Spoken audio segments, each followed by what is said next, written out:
പണ്ടൊരു കാട്ടിൽ ഒരു ദുഷ്ടനായ കുറുക്കൻ താമസിച്ചിരുന്നു.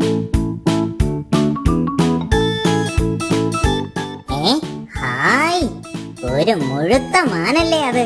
ഇവനെ പിടിച്ചാൽ കുറച്ചു ദിവസത്തേക്കുള്ള കാര്യം കുശാലാവും.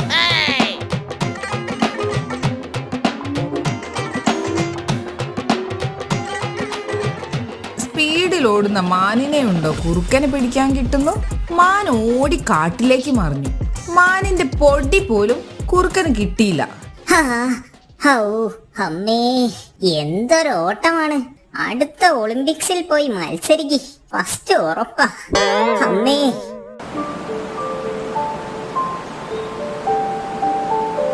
തവളയെ കണ്ടതും കുറുക്കൻ സ്വയം പറഞ്ഞു, ഒന്നിൽ പിഴച്ചാൽ രണ്ടെന്നാണല്ലോ ചൊല്ല്. തവളയെങ്കിൽ തവള, വിശന്നിട്ട് വയ്യ. അവര് കുളത്തിലേക്ക് ചാടുന്നതിന് മുന്നേ തന്നെ ചാടിപ്പിടിക്കണം. ഇതുപോലെ ഒരു 10-20 എണ്ണത്തിനെങ്കിലും കിട്ടിയിരുന്നെങ്കിൽ ഇന്നത്തെ വിശപ്പിനൊരു ആശ്വാസമായേനെ. ഇത് മൂക്കിൽ വലിക്കാൻ പോലും ഇല്ലല്ലോ.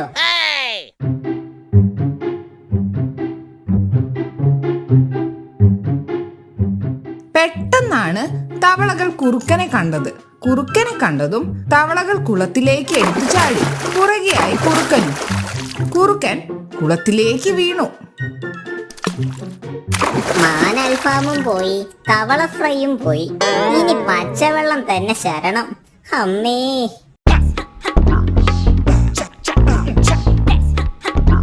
കാട്ടിലെ ഒരു മൃഗത്തിനും ഈ പാവം എന്നോട് ഒരു സ്നേഹവുമില്ല.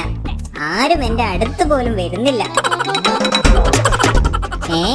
നീ എന്തിനാ കുരങ്ങച്ചാ ചിരിച്ചത്?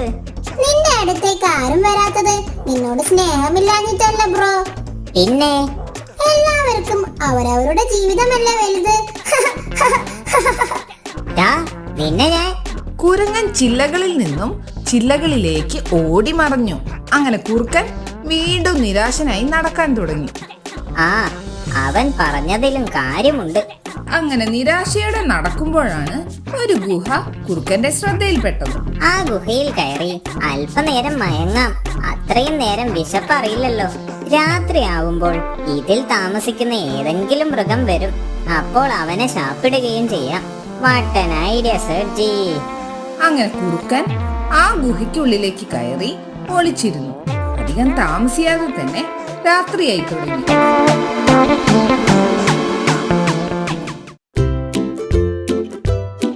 എടാ, നമുക്കിനി നാളെ കാണാം. എന്നാൽ ശരി, ഞാൻ നാളെ രാവിലെ തന്നെ എത്താം. നീ റെഡിയായി നിൽക്കണേ. ഇതും പറഞ്ഞ് മുയൽ നടന്നു നീങ്ങി. പെട്ടെന്നാണ് മുയലിന്റെ ശ്രദ്ധയിൽ ഒരു കാര്യം പെട്ടത്. കരടി ബ്രോ, നിൽക്ക് നിൽക്ക്, അകത്തേക്ക് കയറാൻ വരട്ടെ. എന്താടാ, നിനക്ക് ഒറ്റയ്ക്ക് പോവാൻ പേടിയാണോ? ശബ്ദമുണ്ടാക്കാതെ. നീ ഇത് കണ്ടോ? നിന്റെ ഗുഹയിലേക്ക് ആരോ പോയിട്ടുണ്ട്. തിരിച്ചു പോയ കാൽപ്പാടുകൾ ഇല്ലതാനും. അതിനർത്ഥം ഗുഹയ്ക്കുള്ളിൽ ആരോ ഉണ്ടെന്നല്ലേ? ശരിയാണല്ലോ. നിന്റെ ഗുഹയ്ക്കുള്ളിൽ ആരോ ഒളിഞ്ഞിരിപ്പുണ്ട്. നീ ഇപ്പോൾ തന്നെ അകത്തേക്ക് പോയാൽ അത് അപകടമാണ്. അയ്യോ, ഇനി എന്ത് ചെയ്യും? അതിനെങ്ങനെ പുറത്താക്കും? കിട്ടിപ്പോയി ഐഡിയ. നീ പേടിക്കണ്ട, നമുക്കൊരു വഴി ഉണ്ടാക്കാം. കൗശലക്കാരനായ മുയൽ ഉടൻ തന്നെ ഒരു സൂത്രം ഉപയോഗിക്കാൻ തീരുമാനിച്ചു. അവൻ ഗുഹയ്ക്ക് മുന്നിലേക്ക് നടന്നു ചെന്നിട്ട് ഉറക്കെ വിളിച്ചു പറഞ്ഞു, എന്റെ പ്രിയപ്പെട്ട ഗുഹയെ, നിനക്ക് സുഖമല്ലേ? ഈ മുയലിനെന്താ വട്ടായോ? ഇവൻ എന്താ ജീവനില്ലാത്ത ഗുഹയോട് ഇങ്ങനെയൊക്കെ സംസാരിക്കുന്നത്? എടാ ഗുഹേ, നീ എന്താ ഒന്നും സംസാരിക്കാത്തത്? നിനക്ക് എന്ത് പറ്റി? ഇന്ന് രാവിലെ പോകുമ്പോഴും നീ എന്നോട് നല്ലോണം സംസാരിച്ചതാണല്ലോ. പിന്നെ ഇതെന്ത് പറ്റി? ഇവൻ വീണ്ടും ഗുഹയോട് സംസാരിക്കുകയാണല്ലോ. ഇനി ഇത് സംസാരിക്കുന്ന ഗുഹയാണോ? ഇനി ഞാൻ ഉണ്ടായിട്ടാണോ ഗുഹ സംസാരിക്കാത്തത്? ഗുഹയ്ക്ക് പകരം ഇനി ഞാൻ സംസാരിച്ചു നോക്കിയാലോ? പറയൂ, എന്തൊക്കെയുണ്ട് വിശേഷം? നീ എന്താ അവിടെ തന്നെ നിന്ന് കളഞ്ഞത്? അകത്തേക്ക് കയറി വാ, നമുക്ക് അകത്തിരുന്ന് സംസാരിക്കാം. എന്താ കരടിക്കുട്ടാ, ഇപ്പൊ കാര്യം മനസ്സിലായില്ലേ? ഇതാ കള്ള കുറുക്കനാണ്. നീ ഒരു കാര്യം ചെയ്യ്, ഇന്ന് എന്റെ വീട്ടിൽ കൂടിക്കോ. നമുക്ക് ആനക്കുട്ടനോട് കാര്യം പറയാം. ഒക്കെ അവൻ നോക്കിക്കോളും. വാ. അങ്ങനെ അവർ രണ്ടുപേരും അവിടെ നിന്നും വേഗം തന്നെ ആനക്കുട്ടന്റെ അടുത്തേക്ക് പോയി നടന്ന കാര്യങ്ങൾ പറഞ്ഞു. നിങ്ങൾ ധൈര്യമായി പോയിക്കോ, അവന്റെ കാര്യം ഞാൻ നോക്കിക്കോളാം. മുയലിന്റെ ശബ്ദമൊന്നും പിന്നെ കേട്ടില്ലല്ലോ. ഒന്ന് പുറത്തു പോയി നോക്കാം. ആനക്കുട്ടൻ എന്നെ അനുഗ്രഹിക്കണം. നിന്നെ ഞാൻ അനുഗ്രഹിക്കാമടാ.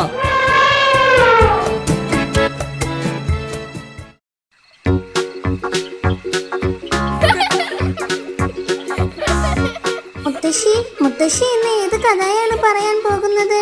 ഇന്ന് മുത്തശ്ശി ഒരു പാവം തത്തമ്മയുടെ കഥ പറഞ്ഞു തരാം. പണ്ട് പണ്ട് ഒരു കാട്ടിൽ ഒരു തത്തമ്മ ജീവിച്ചിരുന്നു.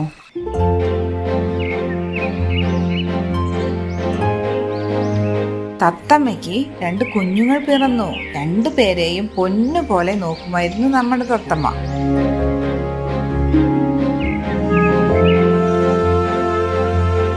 ഒരു ദിവസം മൂങ്ങ സന്യാസിയെ കാണാൻ വേണ്ടി തത്തമ്മ വന്നു. അവിടെ ധ്യാനത്തിൽ മുഴുകിയിരിക്കുകയായിരുന്നു നമ്മുടെ മൂങ്ങ സന്യാസി. നിനക്ക് 2 സുന്ദര പൊന്നോമനകൾ പിറന്നു അല്ലേ? അതെ, ആ സന്തോഷം അങ്ങയെ കൂടി അറിയിക്കാൻ വന്നതാണ്. എന്തായാലും സൂക്ഷിക്കണം. ആ പൊന്നോമനകൾ ദിവ്യശക്തിയുള്ളവരാണ്. അവരെ ഒരിക്കലും തനിച്ചാക്കി പോവരുത്. ആരെങ്കിലും അവരെ എടുത്താൽ പിന്നെ അവർക്കായിരിക്കും ആ ദിവ്യശക്തി അനുഭവിക്കാൻ കഴിയുക. എന്ത് ദിവ്യശക്തിയാണ് എന്റെ മക്കൾക്കുള്ളത്? അവരെവിടെ ഉണ്ടാവുമോ അവിടെ സന്തോഷവും സമാധാനവും ഉണ്ടാവും. ഇതെല്ലാം കേട്ട് പുറത്തൊരു കള്ള കുറുക്കൻ നിൽക്കുന്നുണ്ടായിരുന്നു. അയ്യടാ ഹുയ്യ, ഇതിപ്പോ തന്നെ രാജാവിനോട് പറഞ്ഞ് സ്വർണ്ണ നാണയങ്ങൾ തട്ടാം. കുറുക്കൻ സിംഹത്തിന്റെ അടുത്ത് പോയി കേട്ട കാര്യങ്ങൾ അവതരിപ്പിച്ചു. എന്ത് ദിവ്യശക്തിയുള്ള കുഞ്ഞുങ്ങളോ? എന്നാൽ എത്രയും പെട്ടെന്ന് തന്നെ എനിക്കതിനെ എത്തിച്ചു തരുക. അങ്ങനെ തത്തമ്മ ഇതൊന്നും അറിയാതെ മൂങ്ങ സന്യാസിയെ കണ്ടുവരുന്ന വഴി ഉൾക്കാട്ടിൽ പോയി തന്റെ കുഞ്ഞുങ്ങൾക്ക് ഭക്ഷണം ശേഖരിച്ച് പറന്നു വന്നു. കുഞ്ഞുങ്ങളെ, എവിടെ നിങ്ങൾ? ഒളിച്ചിരിക്കാതെ ഇങ്ങോട്ട് വന്നേ. അമ്മ എന്തൊക്കെയാ കൊണ്ടുവന്നേന്ന് നോക്കിയേ. പക്ഷെ കുഞ്ഞുങ്ങൾ വിളി കേട്ടില്ല. അവൾ വീട് മൊത്തം തിരഞ്ഞു. അവളുടെ 2 ചെറിയ കുഞ്ഞുങ്ങളെയും കാണാനില്ല. അവളുടെ കൂടിനു ചുറ്റും വീതിയേറിയ കാൽപ്പാടുകൾ അവൾ കണ്ടെത്തി. തന്റെ കുഞ്ഞുങ്ങളെ തട്ടിക്കൊണ്ടുപോയത് കാട്ടിലെ രാജാവിന്റെ ശിങ്കിടിയായ കുറുക്കനാണെന്ന് അവൾക്ക് ഉറപ്പായി. അവൾ പേടിച്ചു പോയി. അവൾ ധൈര്യം സംഭരിച്ച് തന്റെ കുഞ്ഞുങ്ങളെ രക്ഷിക്കാൻ വേണ്ടി സിംഹത്തിന്റെ ഗുഹയിലേക്ക് പോയി. അവൾ മാളത്തിലെത്തിയപ്പോൾ സിംഹത്തിന്റെ രോമമുള്ള കൈകളിൽ തന്റെ കുഞ്ഞുങ്ങൾ വിശ്രമിക്കുന്നത് കണ്ടു. സിംഹം അവരെ ഉപദ്രവിക്കുമോ എന്ന് അവൾ ഭയപ്പെട്ടു. അവൾ ധൈര്യം സംഭരിച്ച് രാജാവിനോട് ചോദിച്ചു, പ്രഭു, അത് എന്റെ കുഞ്ഞുങ്ങളാണ്. എന്റെ കുഞ്ഞുങ്ങളെ എനിക്ക് തിരികെ തരണം. നിന്റെ കുഞ്ഞുങ്ങളോ? എന്താണ് അതിന് തെളിവ്? കണ്ടില്ലേ, ഇവർ എന്റെ കൈകളിൽ കിടന്നുറങ്ങുന്നത്. ഇവർ എന്റെ കുഞ്ഞുങ്ങളാണ്. നിനക്ക് പോകാം. ഇത് കേട്ട തത്തമ്മയ്ക്ക് സങ്കടമായി. തത്തമ്മ തന്റെ മക്കളെ എങ്ങനെയെങ്കിലും ദുഷ്ടനായ രാജാവിൽ നിന്നും രക്ഷിക്കാൻ വേണ്ടി തന്റെ കൂട്ടുകാരെ കാണാൻ പോയി.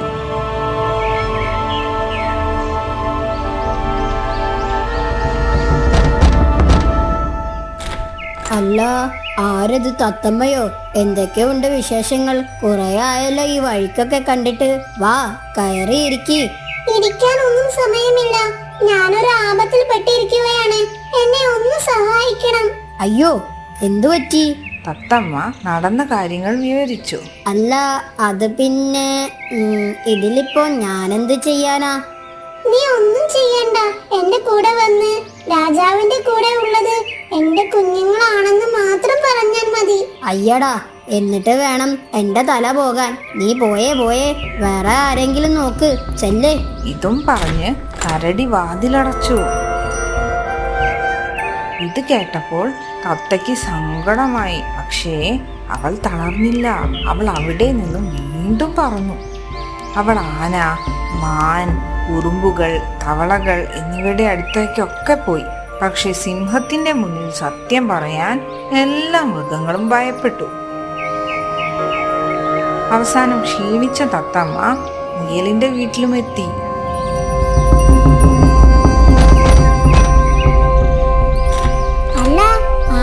തത്തമ്മയോ, എന്താ വിശേഷിച്ച്? നീയും എന്നെ കൈവിടല്ലടാ. ഇനി പോകാൻ എനിക്കൊരു സ്ഥലവുമില്ല. എന്താടാ, എന്ത് പറ്റി? കരയാതെ കാര്യം പറയൂ. തത്തമ്മ നടന്ന കാര്യങ്ങൾ വിവരിച്ചു. ഇതങ്ങനെ വിട്ടാ പറ്റില്ല. ഞാൻ ഉണ്ടാകും നിന്റെ കൂടെ. ബാക്കിയുള്ളവരോട് ഞാൻ പറഞ്ഞു മനസ്സിലാക്കാം. നീ ധൈര്യമായി ഇരിക്കി.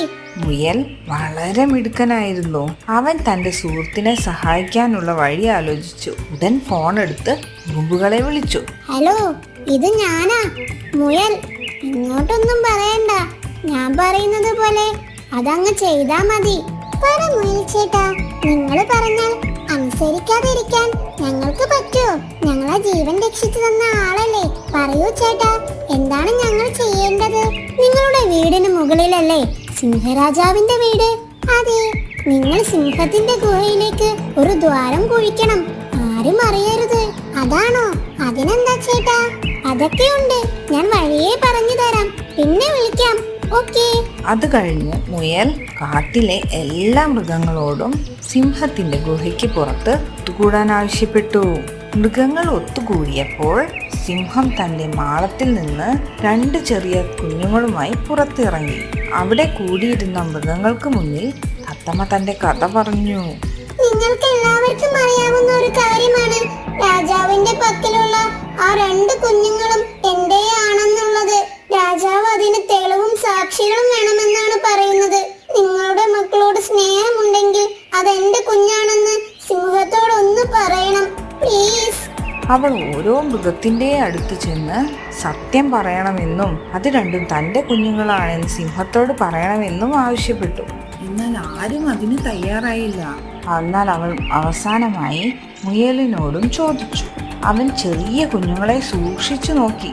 എന്നിട്ട് പറഞ്ഞു, നിങ്ങൾ ആരെങ്കിലും രോമമുള്ള ഒരു മൃഗത്തിന് തൂവലുകളുള്ള കുഞ്ഞുങ്ങളെ കണ്ടിട്ടുണ്ടോ? ഈ 2 ചെറിയ കുഞ്ഞുങ്ങൾക്ക് ശരീരത്തിൽ തൂവലുകളുണ്ട്. എന്നാൽ സിംഹത്തിന്റെ ശരീരത്തിൽ രോമങ്ങളാണ്. അതുകൊണ്ട് തന്നെ ആ 2 കുഞ്ഞുങ്ങളും എന്റെ സുഹൃത്തായ തത്തമ്മയുടേതാണ്.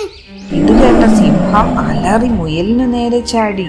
ഇത് കേട്ട മുയൽ തന്റെ സുഹൃത്തുക്കളായ ഉറുമ്പുണ്ടാക്കിയ കുഴിയിലേക്ക് ചാടി രക്ഷപ്പെട്ടു. മറ്റു മൃഗങ്ങളും ഓടി രക്ഷപ്പെട്ടു. ഈ തക്കം നോക്കി തത്തമ്മ തന്റെ കുഞ്ഞുങ്ങളെ എടുത്ത് പറന്നുപോയി.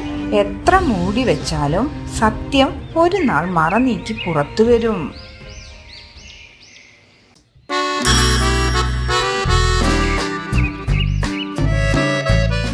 ഒരിക്കൽ നമ്മുടെ കൃഷ്ണപുരം രാജാവിന് അയൽ രാജ്യത്തെ ചോട്ടരാജൻ ഒരു ദൂതൻ വശം ഒരു പശുവിനെ കൊടുത്തുവിട്ടു. ഒപ്പം ഒരു കത്തുമുണ്ടായിരുന്നു. മഹാരാജൻ, ഞാൻ അങ്ങേക്ക് ഒരു പശുവിനെ കൊടുത്തയക്കുന്നു. അതിനെ കൃത്യമായി ഭക്ഷണവും വെള്ളവും കൊടുത്ത് നല്ല പോലെ പരിപാലിക്കുക. 3 മാസത്തിന് ശേഷം പശുവിനെ എനിക്ക് തിരിച്ചയക്കുക. പക്ഷേ ഒരു കാര്യമുണ്ട്, 3 മാസം കഴിയുമ്പോഴും പശുവിന്റെ ഭാരം ഇപ്പോഴുള്ളതുപോലെ തന്നെ ആയിരിക്കണം. ഭാരമൊട്ടും കൂടുകയോ കുറയുകയോ അരുത്. കത്ത് വായിച്ച രാജാവ് ആശയക്കുഴപ്പത്തിലായി. ഇത് തന്നെ പരീക്ഷിക്കാനുള്ള ചോട്ടാരാജന്റെ പണിയാണ്. ആരവിടെ? മന്ത്രിയോട് വരാൻ പറയൂ. പ്രഭു, മന്ത്രി സ്ഥലത്തില്ല. ഇന്ന് വരുമെന്നാണ് അറിയിച്ചത്. ഓ, ഞാനത് മറന്നു. എങ്കിൽ ഖജാഞ്ചിയോട് വരാൻ പറയൂ. രാജാവ് ഖജാഞ്ചിയോട് പ്രശ്നമുന്നയിച്ചു. പലരും പല നിർദ്ദേശങ്ങളും മുന്നോട്ട് വെച്ചെങ്കിലും ഒന്നും തന്നെ പ്രായോഗികമായി രാജാവിന് തോന്നിയില്ല. അങ്ങനെ രാജാവ് ധർമ്മസങ്കടത്തിൽ ഇരിക്കുമ്പോഴാണ് മന്ത്രി സഭയിലേക്ക് എത്തിയത്. മന്ത്രിയെ കണ്ടതും രാജാവിന് സമാധാനമായി. ഏത് കുഴപ്പിക്കുന്ന പ്രശ്നത്തിനും മന്ത്രി സമാധാനം കണ്ടെത്തുമെന്ന് രാജാവിന് അറിയാം. അദ്ദേഹം മന്ത്രിയുടെ മുൻപിൽ പ്രശ്നം അവതരിപ്പിച്ചു. ഒന്ന് ചിന്തിച്ച ശേഷം മന്ത്രി പറഞ്ഞു, പ്രഭു, ഈ പ്രശ്നത്തിന് ഒരു പോംവഴിയേ ഉള്ളൂ. പശുവിനെ കെട്ടുന്ന തൊഴുത്തിനടുത്ത് തന്നെ കണ്ടാൽ ശൗര്യം തോന്നിക്കുന്ന 2 വലിയ നായ്ക്കളെ കയ്യെത്താ ദൂരത്തിൽ കെട്ടിയിടുക. എന്നിട്ട് അങ്ങ് അതിന് വേണ്ട പോലെ തീറ്റ കൊടുത്ത് പരിപാലിച്ചോളൂ. പശുവിന്റെ ഭാരം കൂടാതെയും കുറയാതെയും നിലനിർത്താൻ സാധിക്കും. അതെങ്ങനെ സാധിക്കും മന്ത്രി? ശൗര്യം തോന്നിക്കുന്ന 2 വലിയ നായ്ക്കൾക്കിടയിൽ നിൽക്കുന്ന പശുവിന് ഒരിക്കലും മനസമാധാനം ഉണ്ടാകാനിടയില്ല. കാരണം നായ്ക്കൾ എപ്പോഴും അതിനെ പിടിക്കാൻ ശ്രമിച്ചുകൊണ്ടേയിരിക്കും. മരണഭയത്തിൽ കഴിയുന്ന പശു എത്ര തന്നെ പോഷക സമൃദ്ധമായ ഭക്ഷണം കഴിച്ചാലും അത് തടിച്ചു കൊഴുക്കുകയുമില്ല. മന്ത്രി പറഞ്ഞത് ശരിയാണെന്ന് രാജാവിന് മനസ്സിലായി. മന്ത്രി നിർദ്ദേശിച്ചതുപോലെ തന്നെ രാജാവ് പ്രവർത്തിച്ചു. ഛോട്ടാരാജിന്റെ പരീക്ഷണത്തിൽ രാജ്യം വിജയിക്കുകയും ചെയ്തു. അങ്ങനെയിരിക്കെ രാജാവ് കൊട്ടാരം ജ്യോത്സ്യനോട് തന്നെ വന്ന് കാണാൻ കൽപ്പിച്ചു. പ്രഭു, അങ്ങയെ കാണാൻ കൊട്ടാരം ജ്യോത്സ്യൻ വന്നിട്ടുണ്ട്. ശരി, വരാൻ പറയൂ.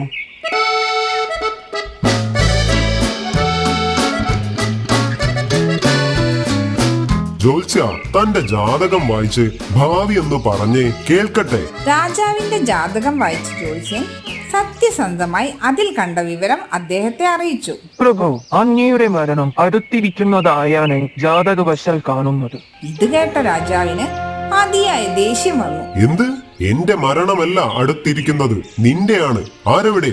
ഇയാളെ അടുത്ത ദിവസം തന്നെ തൂക്കിലേറ്റു. ബുദ്ധിമാനും ധൈര്യശാലിയുമായ ആ ജ്യോത്സ്യൻ രാജകൽപ്പന കേട്ട് ഭയമൊന്നും കൂടാതെ പറഞ്ഞു. മഹാരാജൻ, ഒരു പക്ഷേ വിധി അങ്ങനെയായിരിക്കാം. എന്റെ ജാതകത്തിൽ പറയുന്നത് എന്റെ മരണം കഴിഞ്ഞ് 3-ാം നാൾ അങ്ങയുടെ മരണം സംഭവിക്കുമെന്നാണ്. അപ്പോൾ പിന്നെ എന്റെ വിധി ഒഴിവാക്കുവാൻ സാധിക്കുകയില്ലല്ലോ. ജ്യോത്സ്യൻ പറഞ്ഞത് കേട്ടപ്പോൾ രാജാവ് ഞെട്ടിപ്പോയി. ജ്യോത്സ്യൻ മരിച്ചാൽ 3-ാം നാൾ താൻ മരിക്കുമെങ്കിൽ ജ്യോത്സ്യന്റെ വധശിക്ഷ ഒഴിവാക്കുന്നതാണ് നല്ലത്. ഉടൻ തന്നെ അദ്ദേഹം രാജശിക്ഷ പിൻവലിച്ചുകൊണ്ടുള്ള ഉത്തരവ് പുറപ്പെടുവിച്ചു.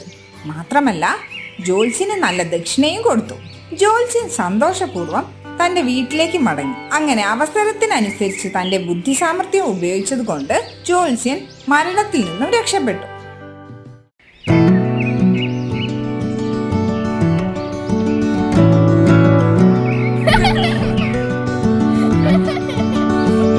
ഗുഡ് മോർണിംഗ് മുത്തശ്ശി. Good morning, good morning. എങ്ങനെയുണ്ട് നമ്മുടെ പുതിയ വീട്? എല്ലാവർക്കും ഇഷ്ടപ്പെട്ടോ? അടിപൊളി, സൂപ്പർ ആയിട്ടുണ്ട്. മുത്തശ്ശി വാ, നമുക്ക് പുറത്തൊക്കെ ഒന്ന് കറങ്ങി കാണാം. ഓക്കെ, എന്നാൽ വാ.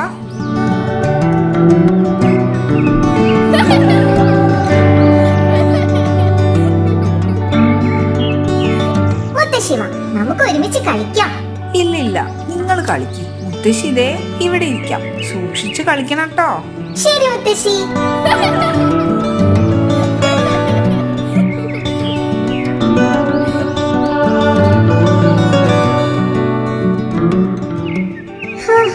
മുത്തശ്ശി കളിച്ചു ക്ഷീണിച്ചു അല്ലേടാ?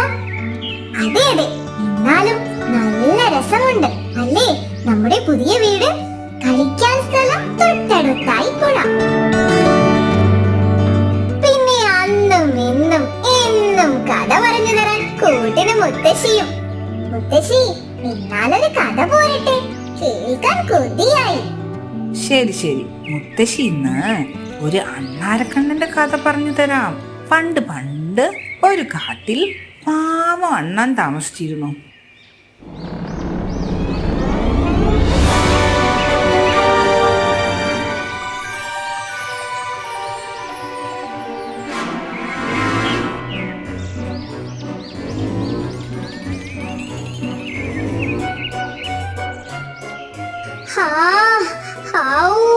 അമ്മേ, രാവിലെ തന്നെ വിശന്നിട്ട് വയ്യല്ലോ.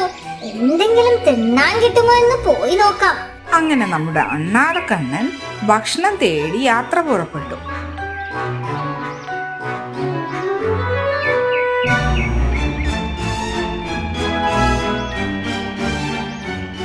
എന്തെങ്കിലും തിന്നാൻ തരപ്പെടുമോ എന്നറിയാൻ അവൻ എല്ലായിടത്തും പരതി നടക്കുകയായിരുന്നു. നടന്ന് നടന്ന് കാടിന് നടുവിലുള്ള ഒരു വലിയ മാവിന് മുന്നിലെത്തി. അതാ മരക്കൊമ്പിൽ ഒരു നല്ല പഴുത്ത മാമ്പഴം കിടന്നാടുന്നു.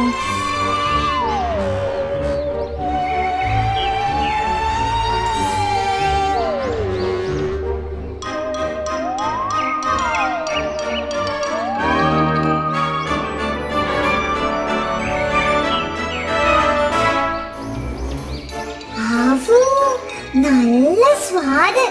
അവിടെ ഇരുന്ന് തിന്നുന്നത് അപകടമാണ്. ആരെങ്കിലും കാണുന്നതിന് മുന്നേ ഇവിടെ നിന്നും തടി തപ്പാം. സ്വൈര്യമായി ഇതൊന്ന് കഴിക്കാൻ പറ്റിയിടം കണ്ടെത്തണം. ഇതും ചിന്തിച്ച് കൊതിയോടെ ഓടുമ്പോൾ മുന്നിലുള്ള വലിയ കുഴി അവൻ കണ്ടില്ല. അവൻ സർവശക്തിയും എടുത്ത് ചാടി നോക്കി. ഒരു രക്ഷയുമില്ല. ഇത്ര വലിയ കുഴിയിൽ നിന്നും എങ്ങനെ പുറത്തു കടക്കാൻ? രക്ഷിക്കണേ. അപ്പോഴാണ് അതുവഴി ഒരു കുരങ്ങൻ വന്നത്. ആരാണ് ഈ കുഴിയില്? ഞാൻ അണ്ണാറക്കണ്ണനാണ്. പുറത്ത് ആരാണ്? കുരങ്ങേട്ടനാണോ? അതെ, നീ ഇവിടെ എന്തെടുക്കുകയാണ്? ഈ കുഴിയിൽ നിന്നും പുറത്തു കടക്കാൻ ഇത് തന്നെ വഴി. അത് പിന്നെ കുരങ്ങേട്ടാ, എനിക്ക് ദൈവത്തിന്റെ ഒരു മെയിൽ കിട്ടി. അതിൽ ആകാശം ഇടിഞ്ഞു വീഴാൻ പോകുകയാണ്. ജീവൻ വേണ്ടവർ വല്ല കുഴിയിലും ചാടി ഒളിഞ്ഞിരിക്കുവാൻ പറഞ്ഞിട്ടുണ്ട്. സത്യമാണോ ഇത്? പിന്നില്ലാതെ. അല്ലെങ്കിൽ ഞാൻ ഈ കുഴിയിൽ വന്നിരിക്കുമോ? എനിക്കെന്താ വട്ടോ? അല്ല, അതും ശരിയാണ്. എന്നാൽ ഞാനും കൂടി വരട്ടെ? ഏയ്, അത് ശരിയാകില്ല. നീ തീരെ ശ്രദ്ധയില്ലാത്തവരാണ്. നീ എങ്ങാനും ശബ്ദമുണ്ടാക്കിയാൽ പിന്നെ എല്ലാവരും ഈ സ്ഥലം കണ്ടുപിടിക്കും. പിന്നെ ആകെ തിരക്കാകും. ഞാൻ എന്ത് ശബ്ദമുണ്ടാക്കാൻ? ഒരു ശബ്ദവും ഉണ്ടാക്കാതെ ഞാനൊരു മൂലക്കിരുന്നോളാം. ശബ്ദമുണ്ടാക്കിയാൽ പുറത്തു പോകേണ്ടി വരും. അത് ഞാനായാലും നീ ആയാലും. കുരങ്ങൻ പിന്നെ ഒന്നും ആലോചിച്ചില്ല. വേഗം തന്നെ ആ കുഴിയിലേക്ക് ചാടി. എന്നാൽ ഇത് കണ്ടുകൊണ്ട് ഒരു ആന അതിലേ വന്നു. അവനും കാര്യം അന്വേഷിച്ചു. ആകാശം ഇടിഞ്ഞു വീഴുമെന്ന് കേട്ട ആനയും കുറച്ചു സ്ഥലം കൊടുക്കാൻ അപേക്ഷിച്ചു. ഒരു കാരണവശാലും തുമ്മുകയില്ലെന്ന് ഉറപ്പ് വാങ്ങിച്ച് ആനയെയും അണ്ണൻ കുഴിയിലേക്ക് ഇറങ്ങാൻ സമ്മതിച്ചു. അധികം താമസിയാതെ ഒരു കുറുക്കനും കൂടി അവരോടൊപ്പം ചേർന്നു. എല്ലാവരും ഭയത്തോടെ അവിടെ കൂടിയിരിക്കുകയാണ്. പെട്ടെന്ന് അണ്ണാരക്കണ്ണൻ കുറുക്കനെ നോക്കി പറഞ്ഞു, ഏയ്, നീ തുമ്മാൻ പോകുകയാണല്ലേ? ഇല്ലില്ല, ഞാൻ തുമ്മുകയില്ല. തുമ്മിയാൽ പിന്നെ നീ പുറത്താണ്. എല്ലാവരും ശ്വാസം അടക്കി പിടിച്ചിരിപ്പാണ്. പെട്ടെന്ന് അണ്ണാൻ തന്റെ മൂക്കിന്റെ തുമ്പത്ത് കൈവച്ചു. കുറുക്കൻ അത് കണ്ടു. അപ്പോൾ അണ്ണാൻ പറഞ്ഞു, ഏയ്, ഞാൻ തുമ്മുകയില്ല. ഞാൻ വെറുതെ കൈവച്ചതാണെടോ. എന്നാൽ അണ്ണാൻ പിന്നീട് ഞെരിപിരി കൊള്ളാൻ തുടങ്ങി. അവൻ തുമ്മാതിരിക്കാനുള്ള ശ്രമത്തിലാണെന്ന് മറ്റുള്ളവർ മനസ്സിലാക്കി. അവർ അവനെ തന്നെ നോക്കിക്കൊണ്ടിരുന്നു. ഒടുക്കം അണ്ണാന് തുമ്മലടക്കാനായില്ല. അതോടെ മറ്റുള്ളവർ ചേർന്ന് അണ്ണാനെ പൊക്കി കുഴിക്ക് വെളിയിലേക്കിട്ടു. Thank you guys. പോയിട്ട് ഒരുപാട് പണിയുണ്ട്. ടാറ്റാ.